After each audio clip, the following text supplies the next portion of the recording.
there as well. So what I thought we might try is just try to wilt them over the fire. To get rid of the steam. And then just see how it is then. Yeah, I'm intrigued to see how that works. Well, I'm confident that we can wilt them in the heat, but then how palatable they are at that point, I don't know. That's why we've kept them long. Keeping them long like this, we can control them on the fire. Doesn't take much work, does it? Very quick and easy. They go brown very quickly, they start to burn. The sting's all gone. The test is in the mouth, isn't it? Well, that's really interesting. That is the best taste I've ever had from a stinging nettle. That is amazing. Your first work. For years we've been boiling nettles and never thought of doing that.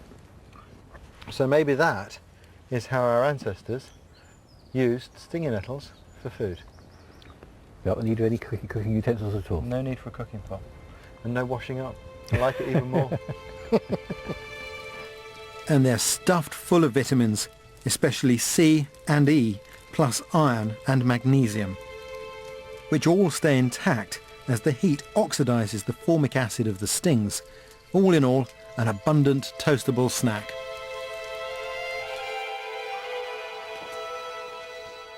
For hunter-gatherers, survival depends on their knowledge of their environment. So to understand the bigger picture of our ancient diet, Gordon and I need to build up an idea of our ancestral surroundings. To do that, we must travel back over 7,000 years to the Middle Stone Age, or Mesolithic. Okay, and we'll do it again. Okay. You don't unscrew that one yet? Where is it? We're not quite there yet. Okay, a little bit more. In boggy woods covering a prehistoric lake, Dr. Steve Boreham from the University of Cambridge has just such a time machine for exploring ancient landscapes. So what we're going to do is cock it, and that releases a metre-long void in the metal barrel. Okay, so if you'd like to grab hold, Ready? Up we come. Feel that clonk? Yep. Turn it. So here we are, we've got this strange pole going into the ground, and on the end of it we've got a tube that is gradually taking samples metre by metre as we go down into this mire here, this boggy ground. And roughly here it's estimated at about a metre every 1,000 years, so we're going back towards the Mesolithic now, very close to the Mesolithic.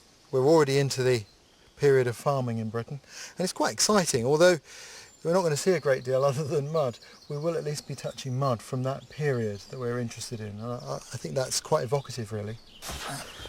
We've come to the heart of our investigation.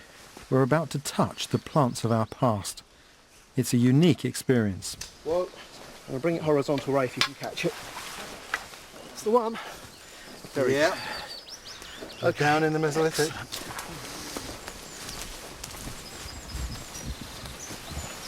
This muddy core has various shades which record climatic influences like the ordered pages of a book, from the pale sandy deposits of the Ice Age to the rich dark humus of the Mesolithic. Solid down here. So what we know then is up here, this area here is going to be the Mesolithic period. Absolutely, it's the beginning of the Mesolithic. So when this silt was deposited, Britons were still hunter-gatherers. Absolutely. I find that amazing. That's the closest we're going to get, Gordon. We're actually touching what was laid down at that time. It's amazing, isn't it? And it's so well preserved. And what have you found over the years when you've been studying the course on this site?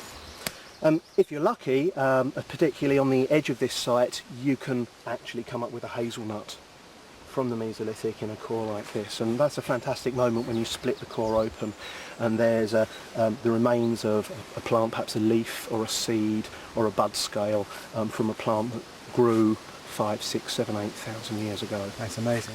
If I try and split this core, perhaps we get a better look inside it. It's certainly very sandy down the end here, which is what leads me to believe that this is late glacial. And then, as we come up here, suddenly the lake sediment becomes very organic. So we've got a warmer, wetter environment beginning again. Absolutely. Well, this material is very sandy, and I'm not going to taste it, but this material, this organic material here, is almost entirely made up of the remains of dead plant and animal material, and if I put it in my mouth and taste it, You're more crazy than I am. There's certainly no sand in there. And that- It's very, very fine grain. Because there's no sand, that means that the wind can't blow it in. I think the soils here are now stabilised by vegetation, by forests, and what we have here is a debris deposited at the bottom of a 3, 4 or even 5 metre deep lake. Oh, I've had a taste about that, haven't I?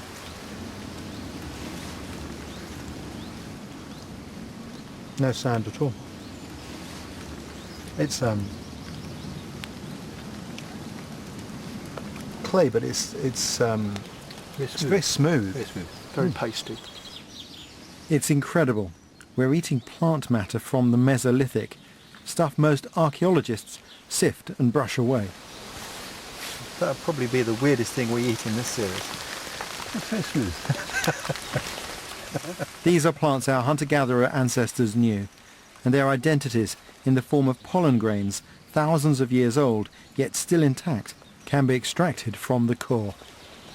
We get a very tiny residue, put it on a slide, look at it down the microscope, and amazingly you can see pollen grains, and you can recognise the different types of pollen grains and match them to plants which grow around here today. We can start to build a picture from those pollen things of what the larger parts of the vegetation were. It's a fantastic technique for giving you an idea of what the landscape in the area around this It is lake amazing. would have been like. Amazing.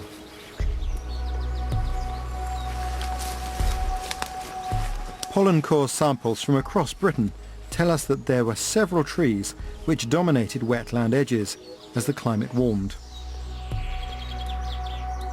First pine, and then birch are recorded. Then thousands of years later, hazel, oak, elm and alder. By exploring similar environments today, we can fill in the possible shrubs and flowering plants. But for the detail of what Mesolithic Britons were actually using, we have to turn to extremely rare finds, seeds or roots which have survived thousands of years because of charring. This is when Gordon is in his element. What happens is that when something small and dense hits a fire, if it trickles through the fire and isn't burnt to ash itself, as all the light components would be, then it has a chance of being smothered by the ashes at the bottom of the fire and preserved by charring. To most people, this is just a small black seed, but to Gordon, it's an identity riddle, one that can be solved using his extensive seed archive. You're having to use often quite subtle features to distinguish one from another.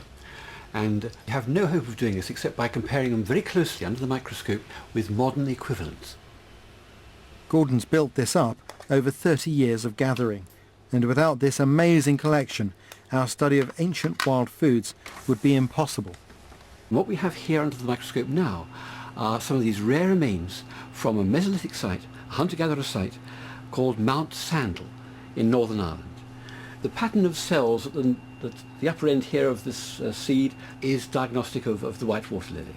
But of course we also get the yellow water lily turning up on these sites, and sites in Denmark and Germany. So this is clearly something that was used as food then. But of course we're having to work with miserable little fragments of the past that can't provide us with the whole picture clearly. So to flesh out the archaeology, we have to look elsewhere. And we've been lucky enough to spend time with Australian Aboriginals who still eat water lily seeds. Right? It's good. Not bitter.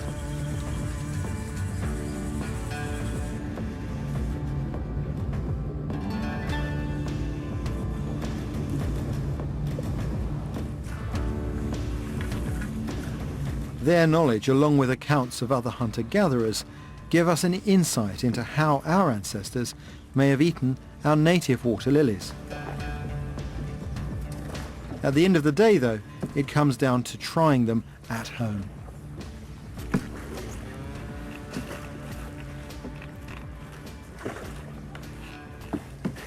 Some here, look. Oh, there's some there, that's right, yes, all popped. Let's have a look in this lot up here, shall we just cruise into this lot on the left up here, look.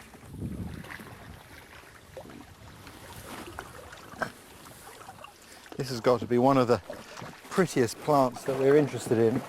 This is the yellow water lily, and it's a staggeringly beautiful flower. But it's not actually the flower we're interested in.